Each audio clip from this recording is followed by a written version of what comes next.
નમસ્કાર દોસ્તો, સ્વાગત છે તમારું અમારી ગુજરાતી સ્ટોરી ચેનલમાં. તરા ધ્રુજે પણ મરદ ન ધ્રુજે, ઝવેરચંદ મેઘાણીની કલમે દેશભક્તિ.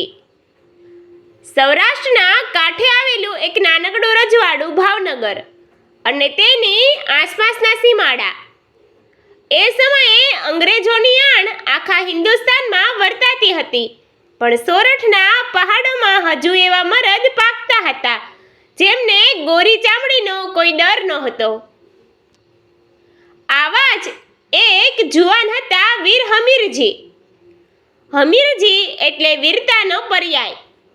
તેમની આંખોમાં હંમેશા કસુંબલ કેફ રહેતો, પણ એ કેફ અફીણનો નહીં, માતૃભૂમિની આઝાદીનો હતો.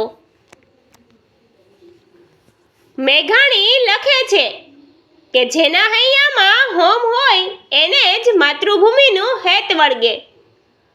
હમીરજીના પિતા પણ અંગ્રેજો સામે લડતા શહીદ થયા હતા.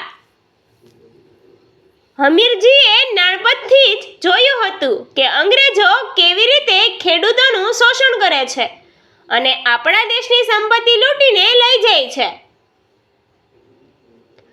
એકવાર એક અંગ્રેજ અમલદાર જેનું નામ કેપ્ટન વિલિયમ હતું, તે લશ્કર સાથે ગામમાં આવી પહોંચ્યો. તેણે હુકમ કર્યો કે ગામના લોકોએ તેમની જમીનનો અડધો હિસ્સો અંગ્રેજ સરકારને સોંપી દેવો પડશે અને બદલામાં કર યાની કે ટેક્સ પણ ડબલ ભરવો પડશે. જો કોઈ ના પાડશે તો તેને જેલમાં પૂરવામાં આવશે અને ગોળીએ દેવામાં આવશે. આખું ગામ ફફડી ગયું. વૃદ્ધો કહેવા લાગ્યા, બાપ, અંગ્રેજો પાસે બંદૂકો છે, આપણે તો લાકડીવાળા માણસો કેમ પહોંચીશું? ત્યારે જુવાન હમીરજી છોરા પર ઊભા થયા. તેમની ગર્જનાથી વાતાવરણ ગુંજી ઉઠ્યું.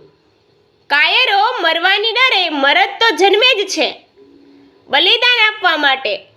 આ ધરતી આપણી માં છે, એનો ટુકડો કોઈ પરદેશીને કેમ અપાય? હમીરજીએ ગામના યુવાનોને ભેગા કર્યા. તેમણે રાતોરાત ગુપ્ત મીટિંગો કરી. મેઘાણીની શૈલીમાં કહીએ તો ઘોડા ખેલવ્યા અને તલવારોની ધાર કાઢી. હમીરજી જાણતા હતા કે બંદૂક સામે તલવારથી જીતવું અઘરું છે, પણ જો ગોરીલા યુદ્ધ છાપામાર પદ્ધતિ અપનાવવામાં આવે તો અંગ્રેજોને હંફાવી શકાય. તેમણે પહાડોની ગુફાઓમાં અનાજ અને શસ્ત્રોનો સંગ્રહ કર્યો. હમીરજીએ વચન આપ્યું, જ્યાં સુધી મારા શરીરમાં લોહીનું છેલ્લું ટીપું છે ત્યાં સુધી એક પણ અંગ્રેજ આ સીમાડામાં પગ નહીં મૂકી શકે. એક કાળી રાતે જ્યારે અંગ્રેજ લશ્કર છાવણી નાખીને સૂતું હતું, ત્યારે હમીરજી અને તેમના સાથીદારોએ હુમલો કર્યો. જય હો માતૃભૂમિ ના નારા સાથે યુવાનો તૂટી પડ્યા. અંગ્રેજો ગભરાઈ ગયા. તેમને સમજાયું નહીં કે અંધારામાં આટલા બધા સૈનિકો ક્યાંથી આવ્યા.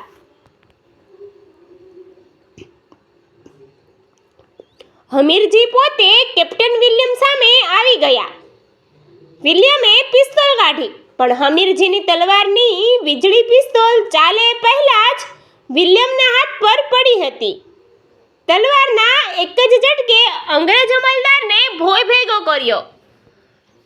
અંગ્રેજ લશ્કરમાં નાસભાગ મચી ગઈ, પણ અંગ્રેજો પાસે મોટી ફોજ હતી. બીજા દિવસે સવારે આખું અંગ્રેજ લશ્કર તોપો સાથે આવી પહોંચ્યું.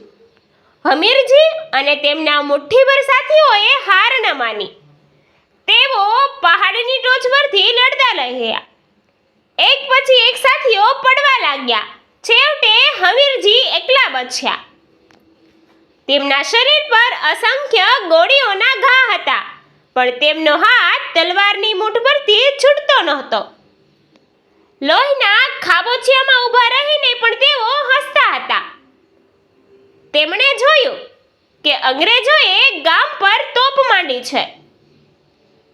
ગામને બચાવવા માટે હમીરજી પહાડ પરથી નીચે કૂદ્યા અને સીધા તોપના ગોળા સામે છાતી ધરી દીધી. જ્યારે આ સમાચાર મેઘાણીએ સાંભળ્યા ઐતિહાસિક સંદર્ભમાં, ત્યારે તેમણે લખ્યું હતું કે આ સોરઠની ધરતી ધન્ય છે, જેણે આવા સપૂતને જન્મ આપ્યો. હમીરજી ભલે શહીદ થયા, પણ તેમણે અંગ્રેજોને એ બતાવી દીધું કે હિન્દુસ્તાનનો ખેડૂત અને જુવાન પોતાની આઝાદી માટે માથું આપી શકે છે, પણ ઝૂકી શકતો નથી. આજે પણ એ ગામના પાદરે હમીરજીનો પાળિયો છે. કહેવાય છે કે આઝાદીના દિવસે એ પાળિયા પરથી લોહી જેવું કેસરી ટપકું નીકળે છે, જે યાદ અપાવે છે કે આ દેશની આઝાદી સસ્તી નથી મળી. એના માટે હમીરજી જેવા હજારોએ પોતાના કસુંબ લોહીથી આ ધરતીને સિંચી છે. દેશભક્તિ એ માત્ર શબ્દ નથી, પણ એ એક સંસ્કાર છે, જે દેશના યુવાનો પોતાની માતૃભૂમિને માં સમજે છે. એ દેશને કોઈ ક્યારેય ગુલામ બનાવી શકતું નથી. Thank you.